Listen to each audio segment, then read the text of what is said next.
Pyetjen e kam shumë të thjesht sepse dua në formë diskutimi edhe me Karanxhën dhe me Prençin. Tani, ta bëjmë pyetjen duke nisur nga ajo se çfarë edhe një herë për t'ia rikujtuar publikut qëndrimin tënd në raport me atë se çfarë pret në datën 22 janar në kushtetuese dhe duke parë gjithë të, le të themi, vazhd të projekteve që çdo rrugë ka rënë, që do të ishte moralshme hikse ke dështuar të projektet? Si ta analizojmë, t'ja bëjmë dhe pak diskutimin ndoshta më social, më politik gjës? Tani, kjo pike dytë që diskutohet, që shikok janë projekte dopta, duhet largohesh është diçka politike.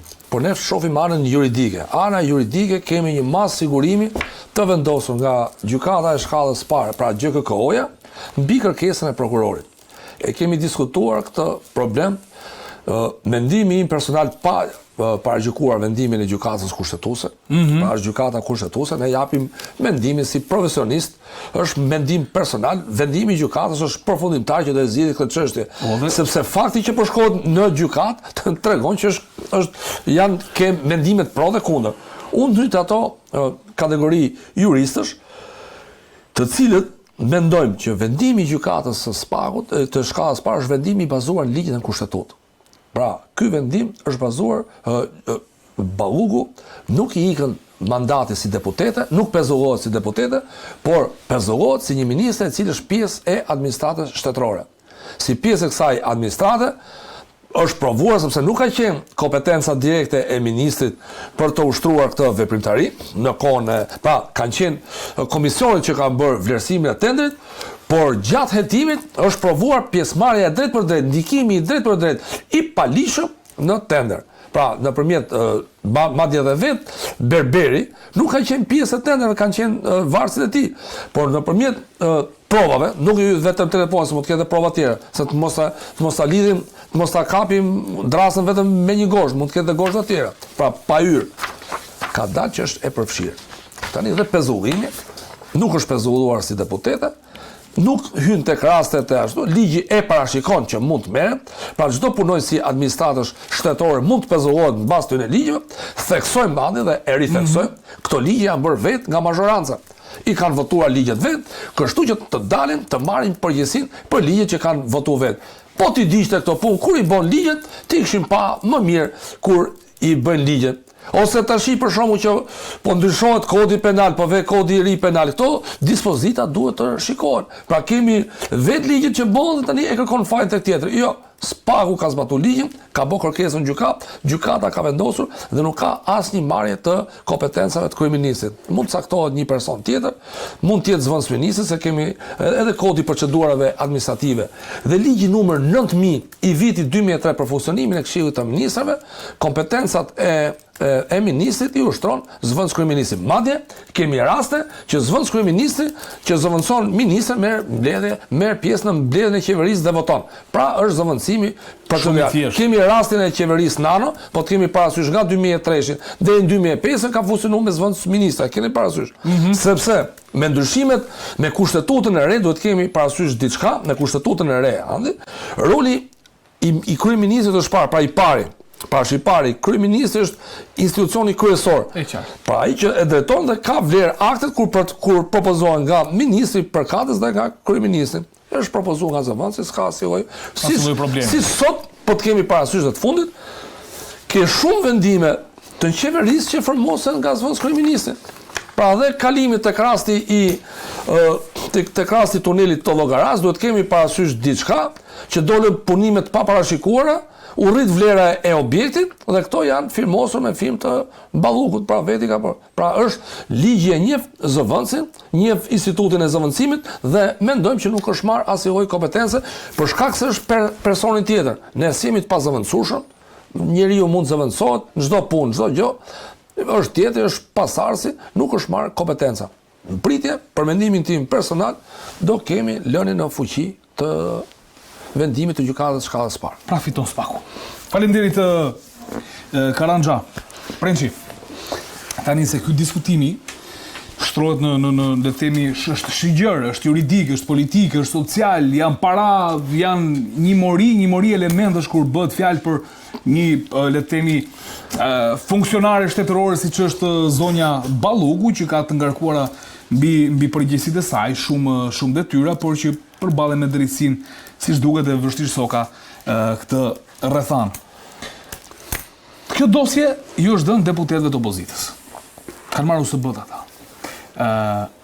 Pse nuk guxon dikush nga ata Prençi, në qoftë se situatën për të luftuar qeverinë, siç e kërkon një opozitë, e kanë seriozisht, të bënte publike akte, nëse aty ka akte të rënda, dhe të thoshe shqiptarëve që shikose zonja Balluku, apo nuk e di, apo kryeministra, kushdo qoftë, i përfshin ato dosje, Andi, Shemsiu e tjerë me radhë, ka kryer këtë dhe këtë dhe këtë. Ka që rëndër situatë. Atëherë, në planin politik, Belinda Balluku duhet kishte dhënë ndërheqje me vullnet të lirë që të mos bëhet më pengesë për qeverinë shqiptare, sepse edhe pse është kritikuar se 1 kilometër rrugë në Shqipëri ka shku 20 milion euro, superstrat po flas, dhe 1 kilometër rrugë si ajo Korçërsek, që është me 2 korsi vajtja ardhje. Me një karre gjatë. Po, me një karre gjatë. Normalisht ka vajtur mbi 7.5 milion euro.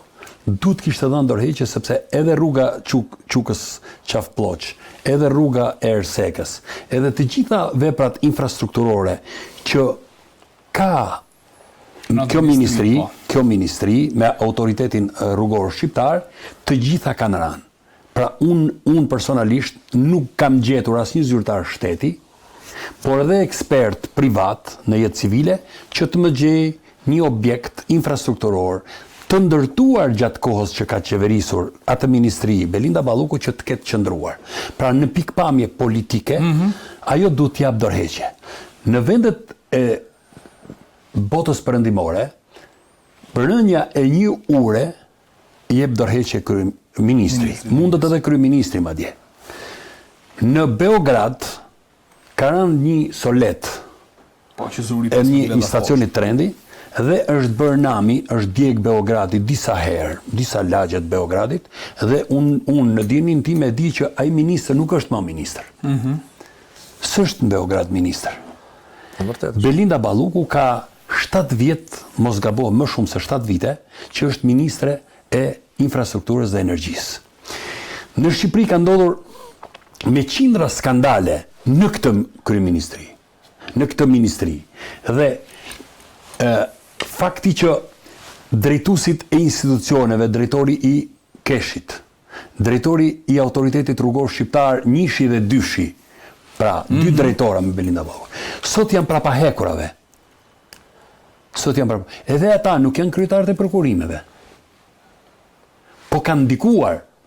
Edhe Spaku nuk thot që e ka drejtuar Belinda Balluku as procedurën e tenderimit, por ka prova që ka ndikuar tek drejtori dhe tek autoriteti i prokurimit që i ka diktuar që kështu do të bëni. Pra Belinda Balluku nuk po shkon si deputete, as po shkon si ministre, shkon si autoritet i cili ka bërë ndikim në dhënien e tendreve, në favorizimin e disa kompanive për tender. Pra, në këtë pikpamje, ne du të tregomi shumë të kujdesëm. Pra, ne që e kemi atë tagrin jurist në formimin shkollor. Sepse Belinda Balluku normalisht e ka implikuar vetën vetë, funksioni nuk e implikon. Funksioni. Jo, sepse ministri s'ka dorë fare të merret me procedurën e tendrit. Fakti që kjo ministre nuk ka bërë detyrën e ministrit, por ka futur hundët duke diktuar drejtorin, duke diktuar atë autoritetin e prokurimit në Ministrinë e Ekonomisë, kështu infrastrukturës dhe energjisë, edhe tek autoriteti rrugor shqiptar, tek njësia e prokurimit, pra do të thotë që vetë ka kërkuar këtë përgjegjësi juridike. E ka ngarkuar veten vetë. Spaku, shkem ke Spaku, ka prova kokforte me cilën ka bindur gjykatën, dhe gjykata pastaj ka marrë vendimin për ta pezulluar, për ta marrë pandehur, etj. Pra, në këto kushte, unë jam i bindur katërcipërisht që gjykata kushtetuese do ta marrë në konsiderat këtë fakt shumë të fortë. Dhe do të marrë në konsiderat sepse është gjykata dhe vetëm gjykata që ka kompetencë pezullimin si mas sigurie, jo si mas administrative. Është gjykata dhe vetëm gjykata që të pezullon si mas sigurie. Dhe nuk e ka kompetencë kryeministri pezullimin si mas sigurie. Pra gjykata e ka pezulluar zëvendës kryeministrin si mas sigurie sepse ka siguruar provat, ka marrë provat nga SPAK-u që ky person juridik si ministre jep ndikim të paligjshëm, bën presion ndaj dëshmitarëve, ndaj personave në nënhetim për të mos u zbardhur e vërteta e skenarit të korrupsionit, të shpërdorimit detyrës në gjithë zinxhirin e komandues të kësaj ministrie.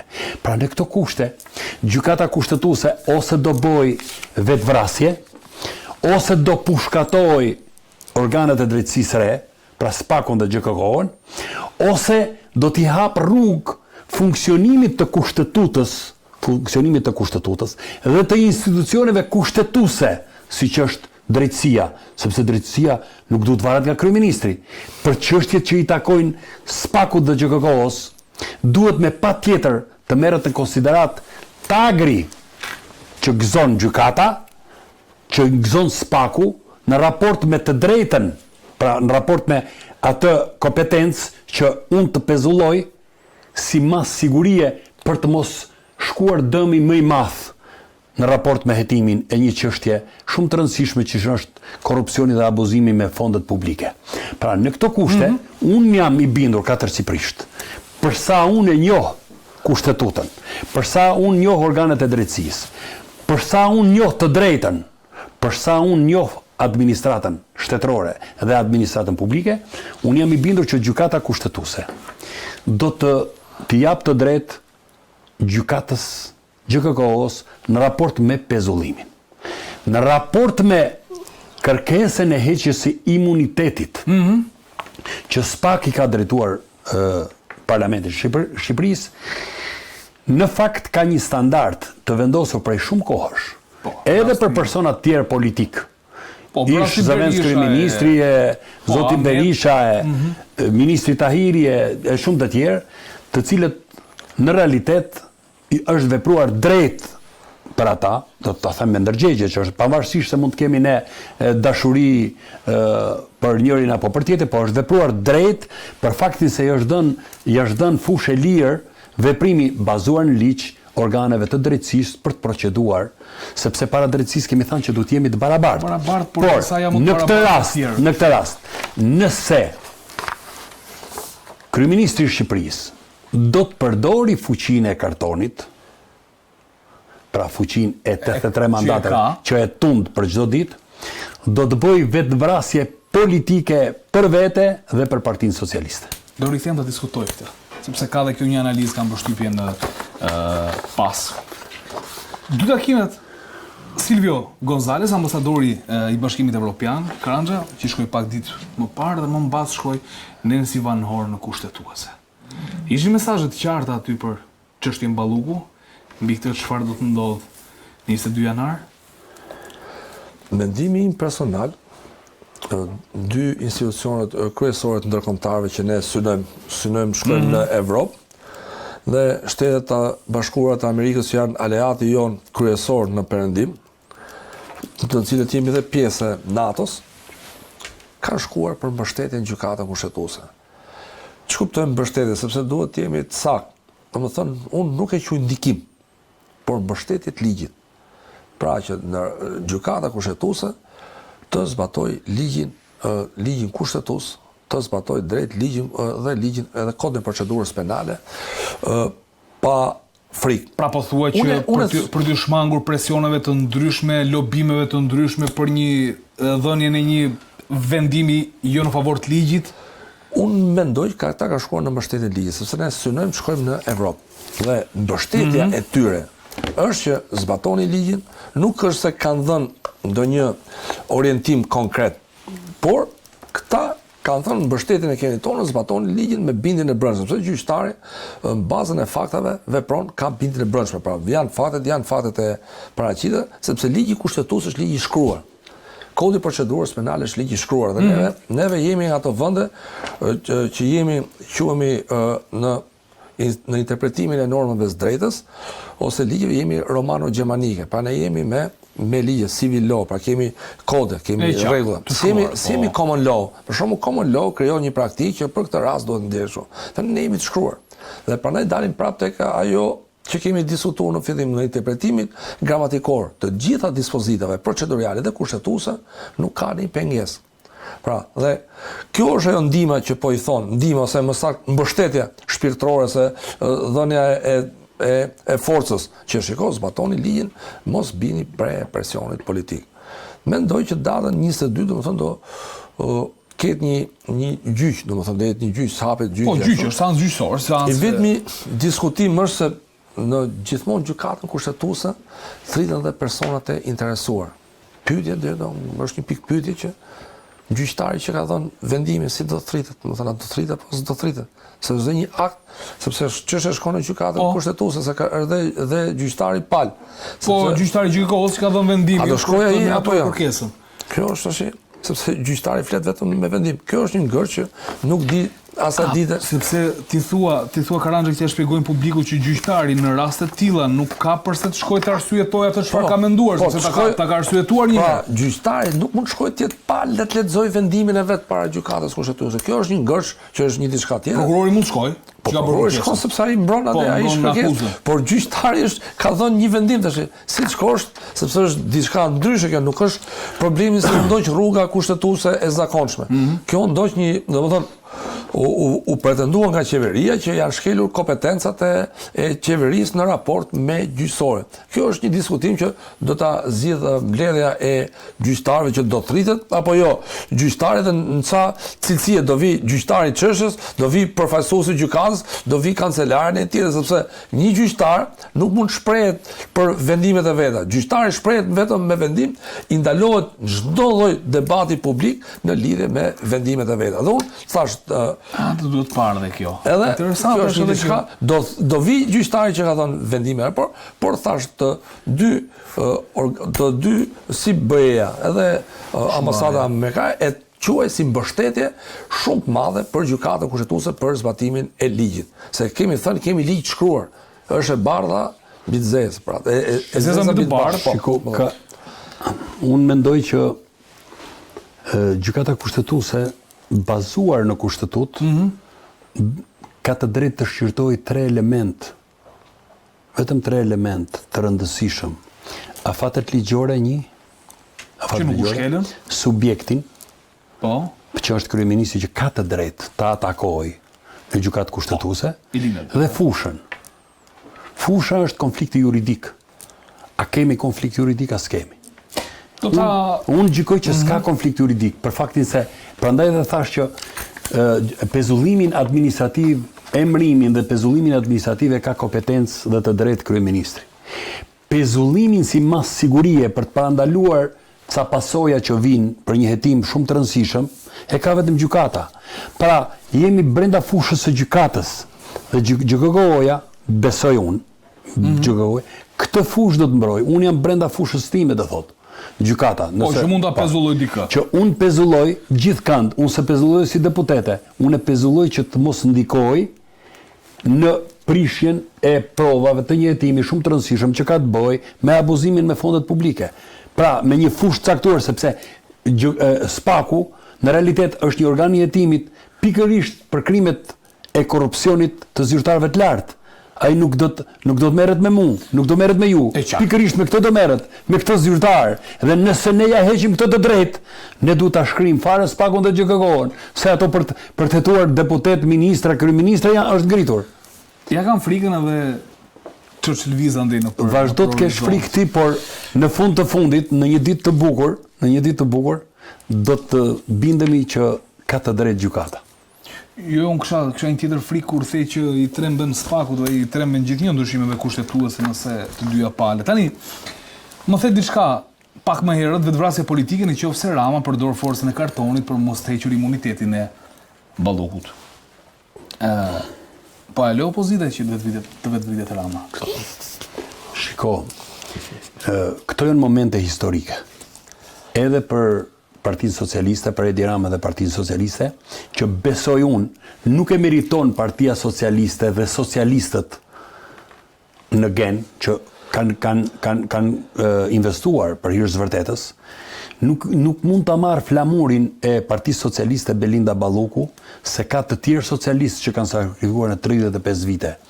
Unë besoj që Partia Socialiste dhe Edi Rama, Partia Socialiste nuk duhet të sakrifikohet për Belinda Ballukun, por edhe Edi Rama, si drejtues i Partisë Socialiste, apo rilindasve, si dush ta interpretojmë, nuk e ka këtë tagër, nuk e ka këtë të drejtë, dhe nuk duhet t'i shkojnë mbas socialistët e ndershëm që të sakrifikohet kjo forcë politike që është aset kombëtar për Belinda Ballukun dhe bëmat e Belindës dhe të sojt Belindës. Pra këtu duhet ta ndajmë problemin. E dyta, ju folet për opozitën. Nëse Sali Berisha ka patur mision për ta rrëmbyer Partinë Demokratike me vdhunë, si që rrëmbeu, me vot, po themi në kuvendin e 11 janarit 2022-shit, por duke përdorur forma të sulmit ndaj godinës së Partisë Demokratike, edhe duke menduar që leadershipi i mëparshëm nuk kishte fuqinë, forcën, por nuk kishte edhe vizionin, por kishte edhe kompromise me Edi Ramën. Atëherë themi mirë që erdhi Sali Berisha në krye të Partisë Demokratike, por nëse Sali Berisha do bëj kompromis për të shpëtuar Partinë Socialiste, Edi Ramën dhe Belinda Ballukun, ashtu siç bëri kompromis dhe marrëveshje për të groposur një herë për gjithmonë listat e hapura për në kuvendin e Shqipërisë, atëherë Shqipërinë pas ka marrë djalli, pas ka marrë lumi. Unë nuk besoj që Sali Berisha do shkojë në këtë rrugë.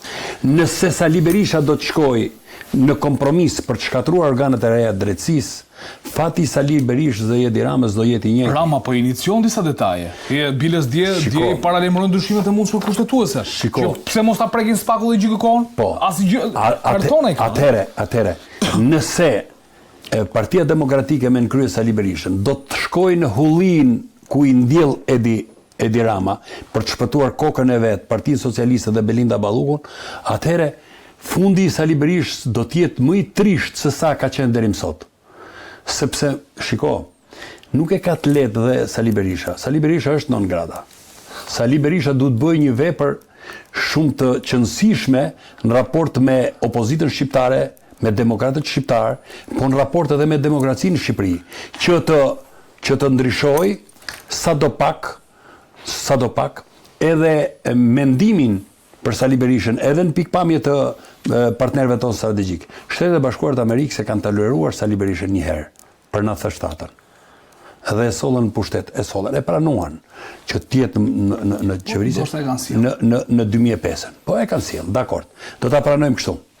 Por nëse Sali Berisha do të mbështes këtë nivel të lartë korrupsioni, i cili është i shprehur qartazi në raportet e Departamentit të Shtetit, qartazi në raportet e Bashkimit Evropian dhe të Këshillit të Evropës, dhe qartazi edhe në distancimin që i është bërë Edi Ramës prej 12 muajsh nga administrata e Trumpit. Dhe nëse Sali Berisha do të tentojë të mbrojë këto njerëz që janë armiq të demokracisë, janë shpallur armiq të demokracisë, nuk është uruar për zgjedhjet. Edi Rama nuk është uruar për zgjedhjet në Shqipëri. Armiq për votën e lirë. Dhe nëse Sali Berisha do të përkrahej dhe do të bashkëpunojë me Edi Ramën për të shpëtuar bëmat Edi Ramën nga bëmat e qeverisjes së tij, por edhe dëmët që i ka sjell demokracisë në Shqipëri, atëherë nuk pas ka nerv politik Sali Berisha, sepse është provuar dhe është shkruar e zezare të bardhë që Edi Rama ka investuar për shkatrimin e Partisë Demokratike dhe për ndëshkimin e liderëve të Partisë Demokratike, qoftë Lulzim Bashës, edhe qoftë Sali Berishës për çështjen me Gonigal. Pyet edhe një përgjigje shkurt, Prençi, nëse ti do ishe deputet i Komisionit të Imunitetit dhe Mandateve, do të binin në dorë aktet për Belinda Ballukun, le të themi ato. Do nxjerrë diçka për publikun? nëse vendimi i gjykatës kushtetuese Po. do t'ishte pro Edi Ramës dhe kundra GKK-s, Po. unë do pranoja të futesh në burg, do t'i nxirja të gjitha për mediat. Kjo është e përgjigje. Absolutisht. Sepse gjykata kushtetuese duhet denoncuar nëse do të mbroj bëmat e një zyrtari të lartë të shtetit. Atëherë shteti shqiptar shkon në pikjad, shkon në autokracinë e Edi Ramës dhe nuk mund bëhet fjalë më për shtet demokratik. Mu më intereson qytetari shqiptar dhe demokracia në Shqipëri. Së më intereson as Edi Rama, as Sali Berisha. Kushdo qoftë ai që bën marrëveshje në kurriz të shqiptarëve, kundra shqiptarëve dhe pro hajdutëve të Shqipërisë, të cilët janë etiketotuar nga mendimi publikut, por dhe nga autoritetet evropiane dhe amerikane, të cilët janë të etiketuar si njerëz që kanë ndikuar në korrupsion, në nivelet e larta të korruptimit në Shqipëri, dhe të cilët kanë dëmtuar demokracinë në Shqipëri, unë me ata nuk bëhem kurrë. Nuk me duhet, më mirë bëj një jetë private, të qetë, se sa të bëj një jetë të jem në ombrellën e hajdutëve. Atë jetë nuk do ta dëshiroja kurrë, as si shëmsi, as si shqiptar, as si ish drejtues i lartë policie, as si jurist. Kurrë dhe kurrë.